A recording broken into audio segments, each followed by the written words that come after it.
How you doing today, folks? It's Raged back, surprisingly, not really, for Ruby Beyond Episode 2, A Knight's Journey. I thought I took that off the screen. Not gonna lie. Yeah, so here we are, back for Episode 2. I don't have much to say beforehand. Last episode we saw Sun and Neptune. Oh my god, what is going on the screen? Saw Sun and Neptune going on with some shenanigans.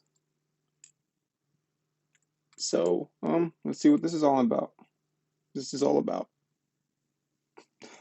Let's go. The very first entry in what I guessed, and now that I've been young and old and young again, it's not always easy to keep things in perspective these days. I know I'm guessing this is after he comes back. It for a little bit there. It's obviously. Being back with my team helps, even though things aren't the same. I did not see this coming. Nora have their own thing they're working through, and I'm not the same boy they knew. You mean Osmond has, right? Of course. If you're not sure where to start, I do have a They're a suggestion, bit if you'd like. tangled at the moment, I think. Think about if I remember correctly. What little they might have been that you spent in the ever after. Jeeve, I was from the faraway future. I couldn't believe they were from Vacuo. Back before the war. I forgot. I must have forgotten all about this part. Shop at the Garden Acre. They didn't have days of the week, so they invented one. Splatter Day, just for us humans. For a while, they ended up having Splatter Day every day because they didn't understand. But every Splatter Day, there was a farmer's market. Only, instead of buying produce, you bought farmers who would grow it for you for a little bit. Sounds a bit questionable. Roast things by the fire every night. You are. Or maybe they see you in a way you can't see yourself. It's the same kind of warmth that a good fire brings. And laughter. Oh, why? And a good meal. Don't remind me.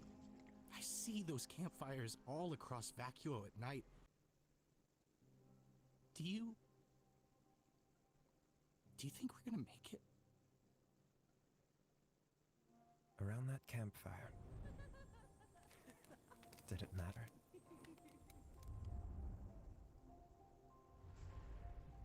No.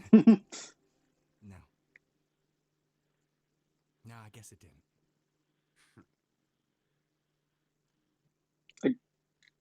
I guess that was an answer to that question. All right, so that was episode 2, A Knight's Journey. I'm very surprised that we're getting them in Vacuo.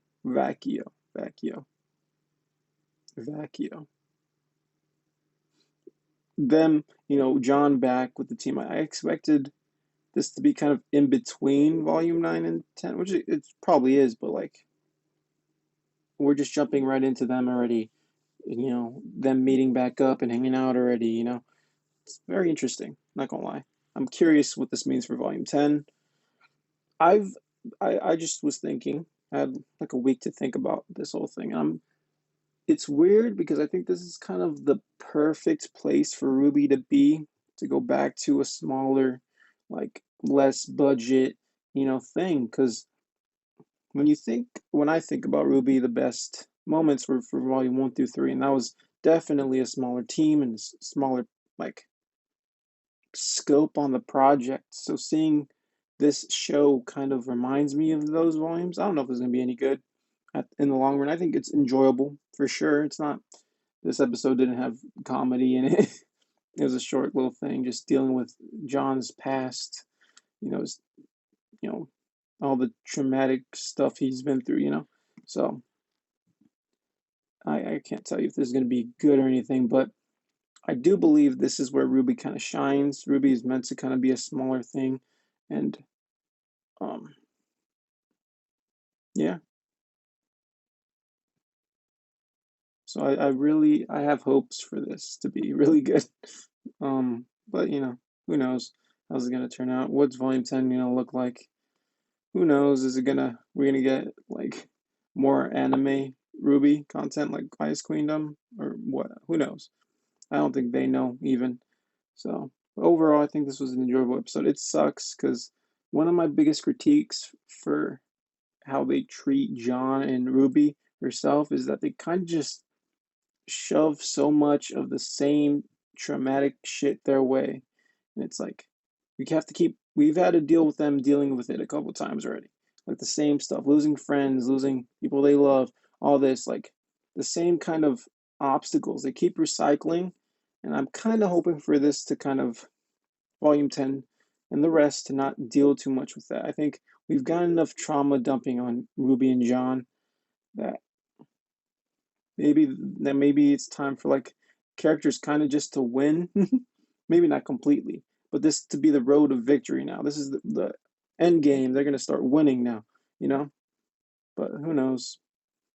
Is this end game like specific? Like if we've had the Infinity War with Volume 3 and then um Volume 8 even. I'm forgetting.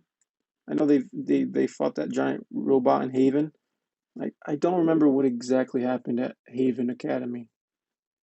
I kind of remember the fights and stuff, but did anyone? I don't think anyone really died there. That wasn't that bad, but we've had the traumatic shit, so I'm hoping we get like the the road to victory on this point with obstacles, of course, but not like let's just keep traumatizing Ruby and John and all the characters. In fact, because all of them have trauma thrown their way. So sorry, I went on a little tangent. Overall, still enjoy the art style. Still enjoy the I enjoy the dialogue of this episode, kind of just dealing with John dealing with his past is very healthy, you know. A road to recovery, hopefully for him. I'm curious if they're gonna do anything in Volume 10, really facing this. I don't know. It's just so confusing for me right now. Like, what is this? This is canon, right? So like, what does this mean? You know, like the Sun and Neptune episode, you could kind of just throw that up. That happened before they got back and before Volume 10 started. But this is like some stuff that we would expect to see in Volume 10. So I'm curious how they're going to handle it. If they're just going to be like how they're going to treat the rest of night and all that. But I really hope John gets a new haircut, and also that him and Ruby just like heal. You know, it's just sucks that we keep circling around their same plot points about like, oh, how much fun can you have and all that. But I'm hoping for the best for the show. I really want this to be a great last like three volumes and a great story. Like,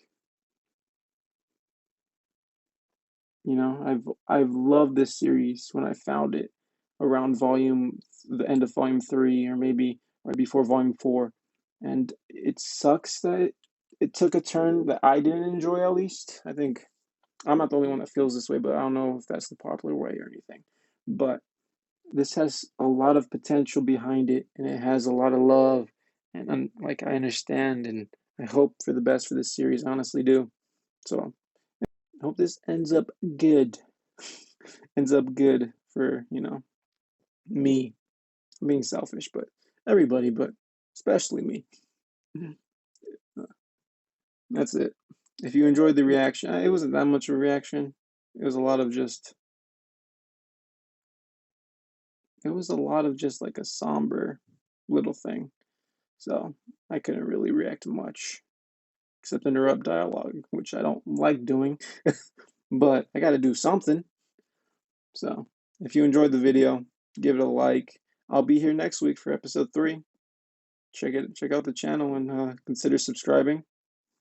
Leave your thoughts down below. I love talking about RWBY. All right, see y'all.